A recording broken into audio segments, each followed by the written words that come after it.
Балыкчы шаарынын тегерегиндеги айылдарда карышкыр менен чөйлөрдүн саны кескин көбөйүп, жергиликтүү тургундардын тынч жашоосуна коркунуч жаратууда. Жырткычтар айыл ичине кирип, мал уурдоо учурлары көбөйүп, кээ бир жашоочулар өздөрүнүн жана малдарынын коопсуздугуна тынчсызданууда. Ат калса аста турган кишиге да тийип калышы мүмкүн. Ордуңарда турасыңар, загонщиктер, иттер чөйлөрдү айлантып алып келе берет маңдайыңарга.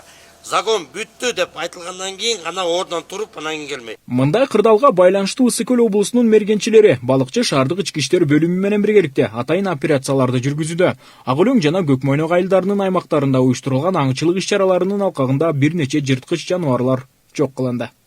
Бүгүн балыкчы шаарынын ички иштер бөлүмүнүн өздүк курамы жана балыкчы шаарынын мергенчилери Ысык көл областынын мергенчилери менен чогуу биргеликте Ак Өлөң Көк Мойнок айылына чөйлөргө аңчыга чыкканбыз. Бүгүн болсо азыр 2 сааттын ичинде бир 2 чөө, 3 чөөнү өлтүрдүк. Анткени ишмерчемдин мазмуну бул чөйлөр ар бир айылга, үйлөргө кирип зыян келтиргендиктен бүгүн официально ошо операция жүргүзүп чөйлөрдү азыр ишмерчем жүргүзүп баштадык.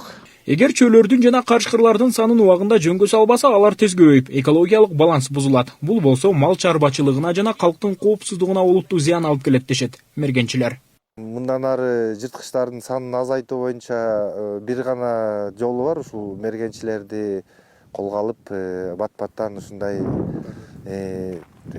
загондорду уюштуруп, ошолорго октар жагынан өкмөт тараптан жардам берип турсак, бул кишилер деле бизге жардам бергенден каршы эмес. Арыз түшүптүр, ошо жапай жырткычтар саны көбөйүп, үйдөгү тоок, кой, козуларга кол салып атат.